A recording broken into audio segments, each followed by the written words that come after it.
Welcome everyone, thanks for joining me. I'm going to be talking about the information age and my thoughts as to whether I believe that we are in a contractual information age.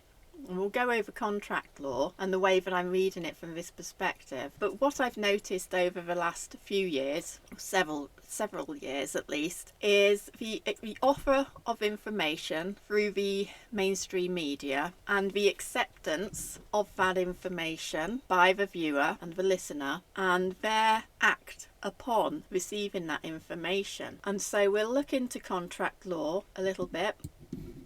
First of all, interestingly, America has pretty much the same contract law as what we do, but it has an extra element to it which we don't have. And in many ways, that is a further protection away from the propaganda. So America used to have a law which was specifically it was called the Smith-Mundt Act. And it prevented propaganda, and in 2013 that was repealed. But if you consider information or the information era as a contractual era, then perhaps America still has a little bit of protection with its awareness within the contract law, which the UK does not have. Let's talk about Britain and their laws first.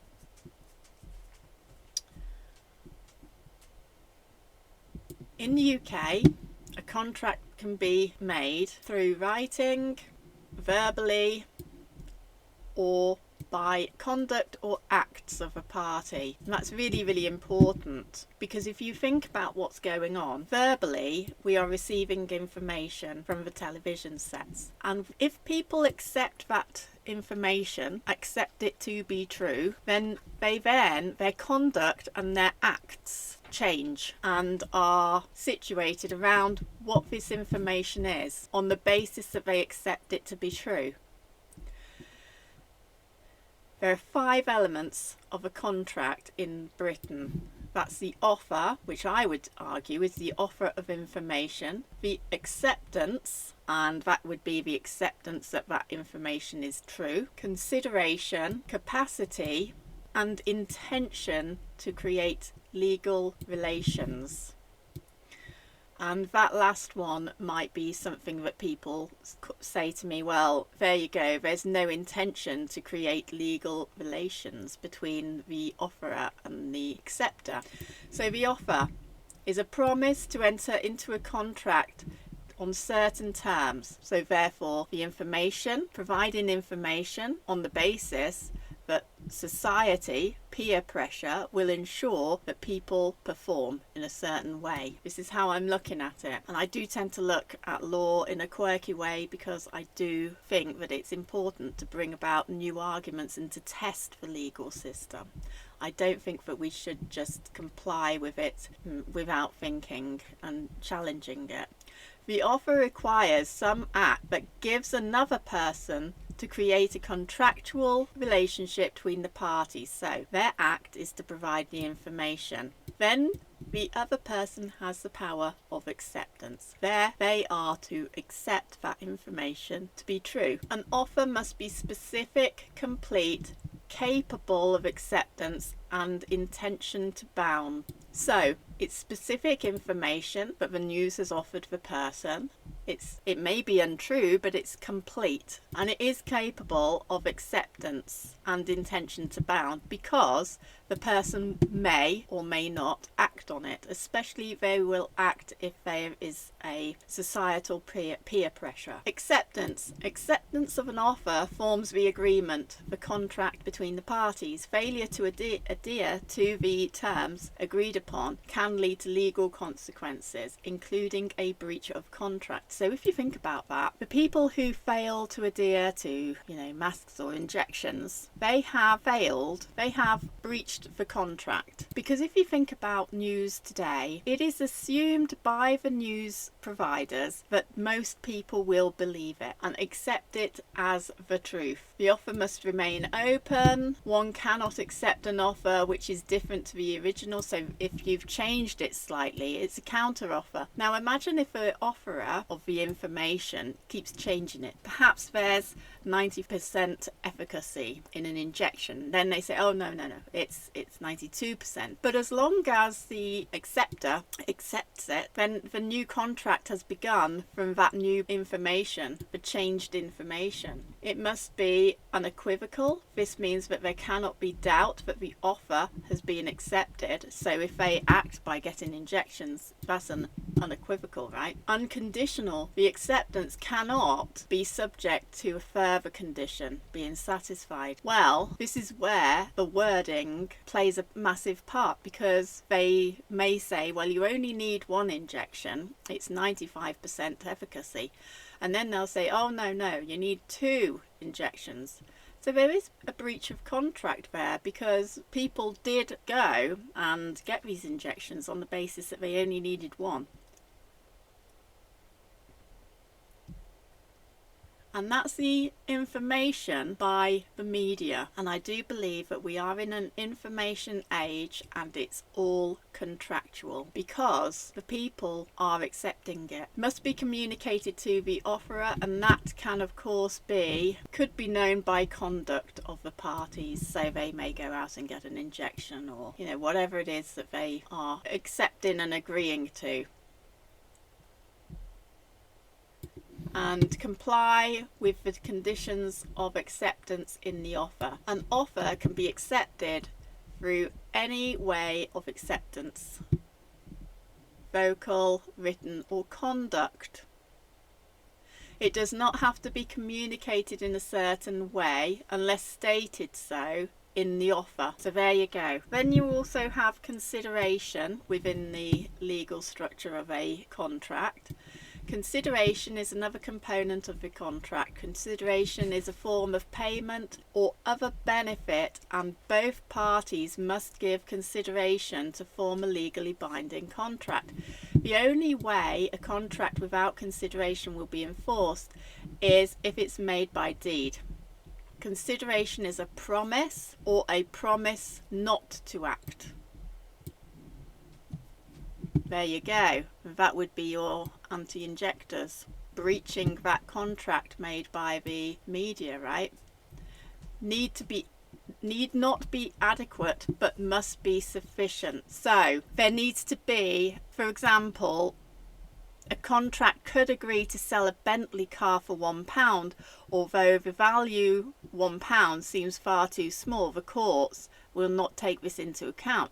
This is because consideration was given by both parties, making it valid. So the thought process behind it, and obviously the non-compliers who are breaching this contract, or I should say not accepting the offer of information, are giving it thought, whereas those who are acting upon that information are not necessarily giving it much thought. It must not be historic, so it can't be something. So this is why the news feed is on 24/7, I believe. If we are to assume that we are in a contractual agreement at this point with the news, and I feel that we are, and I've been feeling this way for a long time. This is what my book is heavily, the story is heavily related to, something that I'll show you in a bit. And I may have to put it in a different video, I'm not sure. Must move from person making the promise. Consideration must move from the person making the promise, meaning that the person to whom a promise is made can only enforce the promise if they have provided consideration for it. So if they have had the time to think about it and consider it. Here we go. Intention to create legal relations. What if you don't know that the media is intending to create legal relations? The parties must intend to create a legally binding agreement, or there is no contract, also known as contractual intention. So that means both parties must know. In a commercial context, the court will usually assume there was an intention to create legal relations. The burden is on the party claiming that the binding contract has been made to prove the intention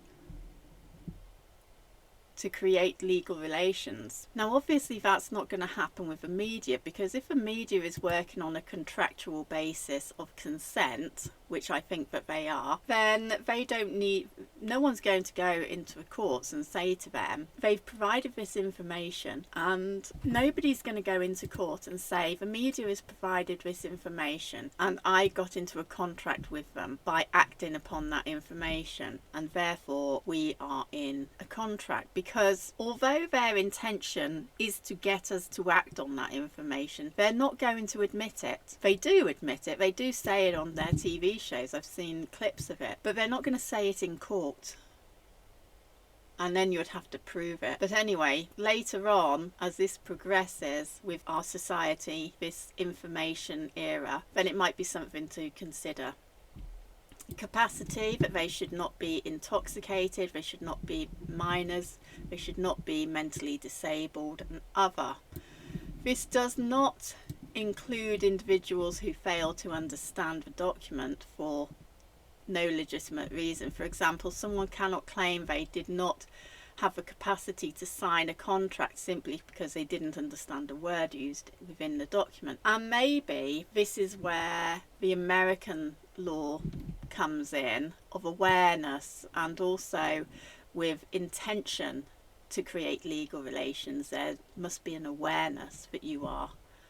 And obviously a lot of people, if you look at our society and the way it plays out, there is a contract between the media and the people. Freedom of contract, autonomy is crucial. Businesses are free to agree on terms they choose, allocating risks within their contracts as they wish. So that's the English law. Let's have a look at the elements of the American law. They have offer, acceptance, awareness, consideration, capacity and legality. So I want to look at the awareness. For a contract to be binding, both parties must be aware that they are entering into an agreement, often called a meeting of the minds. Both parties, and I know that we do have meetings of the mind in English law as well. Both parties to a contract must be active participants. They must recognise the contract exists and are freely agreeing to be bound by that document's obligations. So I don't think that most people in America realise that the information that you are being provided for your TV has the intention of having you act upon it in sort of a contractual way. And here is why. In 2013, the American Congress, I think, repealed this law. And it was all about preventing propaganda. It was written in, it was the Smith-Mundt Act. And it was written in 1948, I believe. And it's now been repealed in 2013. So you have propaganda, we have propaganda as well in UK, but you also have propaganda. And if you look at mainstream media from this perspective, and it's really hard to do it because obviously there's going to be people who are in law and say ridiculous, and I don't agree with that. I think there is an argument to be made that there is an attempt with intention of contracting people into these acts based upon the information they are fed, not just from mainstream media, by the way. I also think that alternative media is one of them as well. Todd Callender is one of them. He's inspired this book, The Harvest, Exiled. He has got Maria Z, he's got a lot of people who he talks to with massive followings, and he's given this information that he believes that humans are no longer, well, injected people are no longer humans. And there is a push in mainstream media as well about this. Yuval Harari, he also seems to be saying that humans will no longer exist in the state that they are today. So this is definitely being pushed, this perspective. The reason why I'm a little bit concerned about it entering the alternative media is that the argument is that the injected stopped becoming human because they took these injections, and no one knows the ingredients of these injections. We don't even know that they weren't saline. And some people will say, yeah, well, there's been many deaths. Maybe there has been. Maybe the statistics tell us that, but the statistics also provided a lot of misinformation about pandemics. So can we really believe the statistics? What I'm seeing around me, and it might change over flu vaccine period, is I'm not seeing regular ambulances arrive where I live, on my street or around the corner. I was for a period of time, I really was, when the injections were being heavily pushed, and that information was then receiving acts by the public, the viewing public, who did act on that information. And then I saw lots and lots of ambulances. I'm not seeing that right now. I may end up seeing it again during the next injection fuel scenario, because I know that this is going to be something that they're pushing a lot. It says here, in a video accompanying an October the 6th Twitter post that was shared over 33,000 times, Attorney Todd, so we had to get their 33 in now, and I've only just noticed that, but my concern with his claim about the injected not being human is that if people accept that in the alternative viewers, and they accept that to be true, then we already know that there are claims that mRNA is going into the food supply. Okay, these are claims, allegations, just claims, and then they can be saying, well, your DNA, you are no longer human, the uninjected. You're no longer human because you've been eating this genetic altering form. And because you've eaten it, and because you accept our claims, our theories, then that means that you are no longer Homo sapiens. And then what happens? Then what happens if people accept that to be true? We know that this guy wants to get rid of the Human Rights Act, and we know that mass immigration is being forced upon us, and a lot of people will cheer on the scrapping of the Human Rights Act. But do you think politicians will just not replace it? I think that they'll replace it with something new. And if there's a belief that we are no longer humans, then does that make us slaves? I'm just concerned that people are willing to believe anything that is not mainstream in retaliation towards the mainstream. Does that make sense? I do feel at the moment but we have to be very careful about what we accept. We're offered information, are we going to accept it? And at the moment I don't accept the information, because I am looking at our society as a contract, and consent being an absolute requirement within that. So I'm interested in what you think, really. Do you think that you would look at the media as a contract between the presenter of the information, the offerer of information, and the people who are accepting it? I understand it's probably a bit out there, but I absolutely believe we were in this society on the basis of consent. And one more thing, they appear to work on the basis of slurs as well. So think about pure blood. It's to get those people who are uninjected to feel very proud of themselves and retaliate against the injected.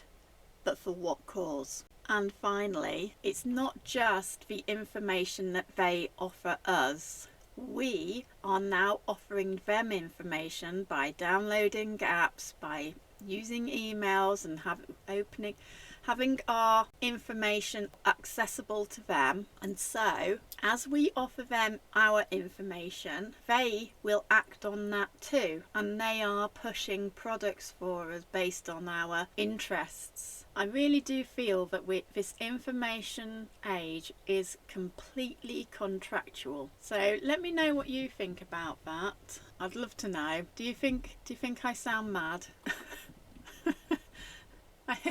I hope you don't. I do mean it. Anyway, please like, share, subscribe and comment. Thank you. Bye.